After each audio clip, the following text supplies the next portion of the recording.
Hello, this is John Mark Gray, and we're going to talk a little about priorities, the concept of unintended consequences, and the escalation problem in this timely video on American politics.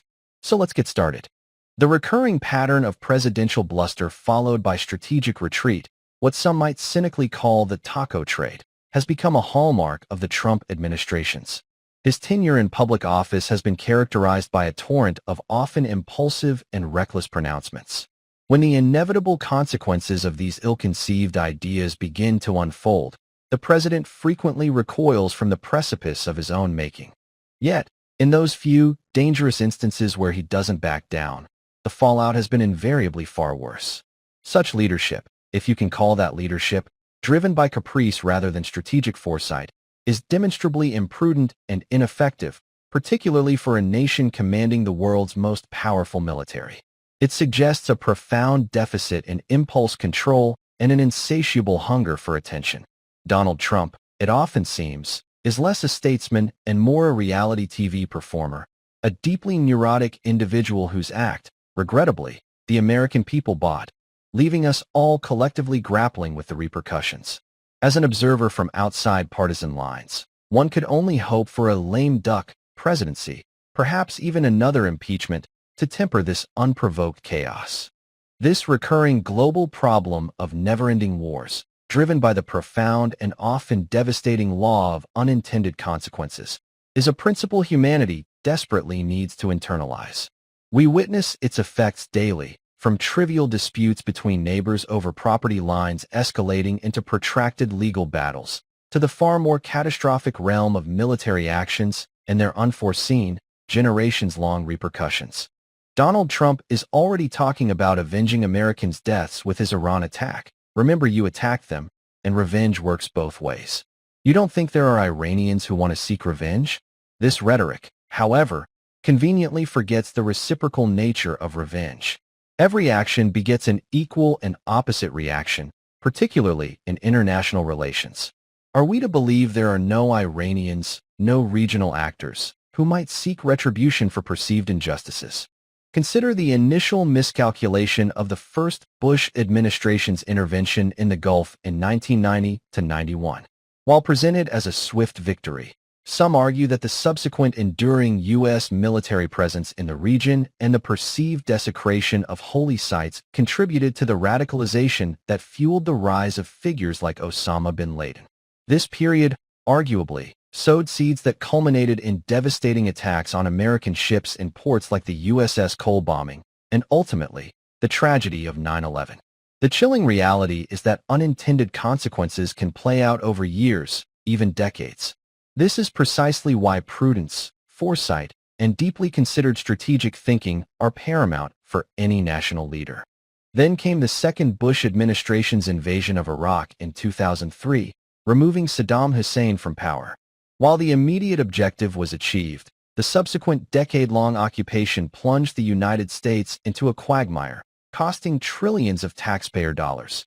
Estimates range from $2 trillion to over $8 trillion when long-term care for veterans is included. Tens of thousands of American troops were killed or maimed, and Iraq itself was destabilized, becoming a breeding ground for new extremist groups like ISIS.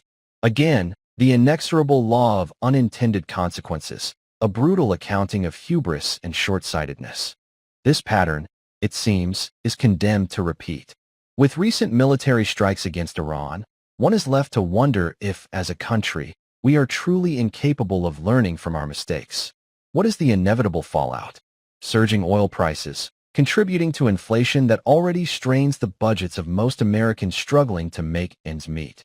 A seemingly needless conflict, potentially instigated to appease allies, utterly eclipsing any pretense of an America-first foreign policy that promises to prioritize domestic well-being. The campaign trail rhetoric of "Making America Great Again" rings hollow when measured against the cost of seemingly unprovoked military interventions.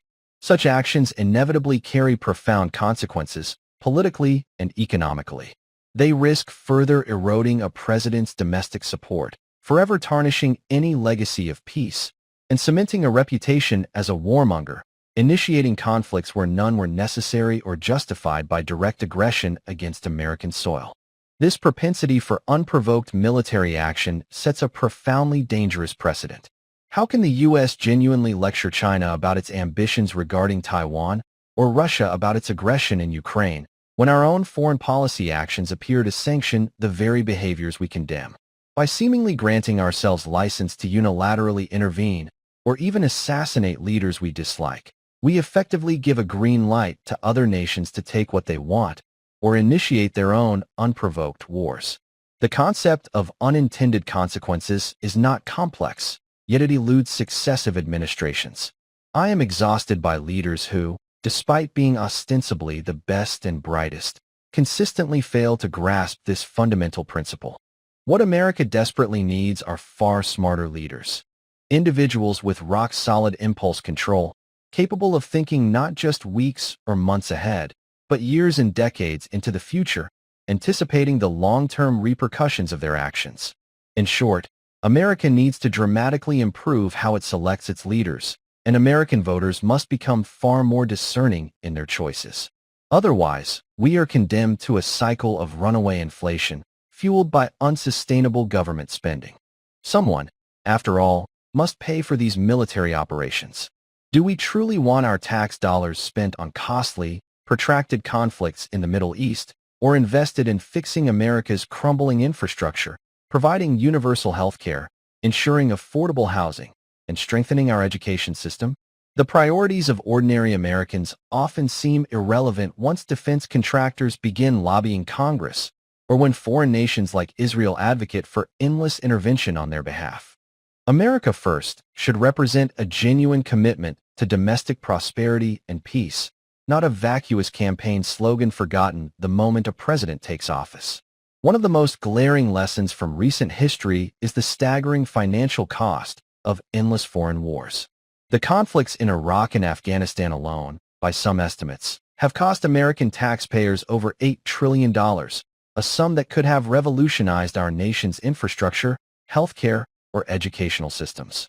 Just look at the contrast.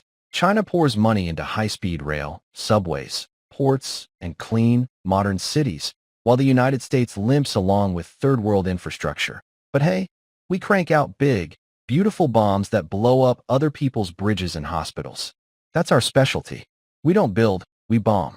China now has over 26,000 miles of high-speed rail, connecting major cities with trains that run 200 miles per hour. I watch videos of spotless stations, efficient metro systems, and gleaming airports in cities most Americans have never heard of. Meanwhile, in the U.S., we can't even get a basic high-speed line built between New York and Boston, and the ASC gives our national infrastructure a C-. We have collapsing bridges, rotting subway tunnels, and airports that look like they were last updated when the Beatles were still touring. I live in a country that spends over $800 billion a year on the military, more than the next 10 countries combined. Yet we act like snow removal in a major American city is some unsolvable engineering puzzle. I walk down New York streets after a storm and see snowbanks piled on top of cars, trapping people for days or weeks, because the solution is just to shove slush onto vehicles and hope the sun eventually does the rest. In a nation that prints trillions for war, we're somehow too poor to invest in state-of-the-art snow-melting equipment, underground heating systems, or modern logistics that actually remove snow instead of entombing residents in ice. China builds entire new cities, ports, and transit systems in the time it takes us to argue over a single Amtrak tunnel or a modest rail extension. We write blank checks for foreign wars and weapons systems. F-35 jets that cost over $1.7 trillion over their lifetime, but pretend it's too expensive to fix the pipes in Flint, Michigan, or modernize the power grid in Texas so it doesn't collapse in a cold snap. So I ask the only question that matters as a supposedly thoughtful nation. What do we have to show for all this wasteful military warmongering in the final analysis? Bombed-out regions overseas, traumatized veterans at home, staggering national debt, and bridges that might not outlive the next storm. That's our return on investment. I would much rather have beautifully planned infrastructure and genuinely clean streets like the best examples in China, functional transit, efficient snow removal, sidewalks that don't look like an obstacle course. Then another generation of shock and awe campaigns that leave nothing but rubble and body counts. I want snow that actually disappears, not mountains of gray sludge entombing cars. I want modern trains, not 50-year-old rolling stock rattling over decaying tracks. This irresponsible squandering of American finances has to end. Not next decade, but now, before it is entirely too late. It is time for real, structural change in America. Less money on bombs, more on bridges. Less war, more rail, fewer defense contractor windfalls, and more livable cities for the people. Because ultimately, the taxpayers are the ones who actually have to pay for all of this stuff in the end through much higher taxes. Again, it all comes down to priorities.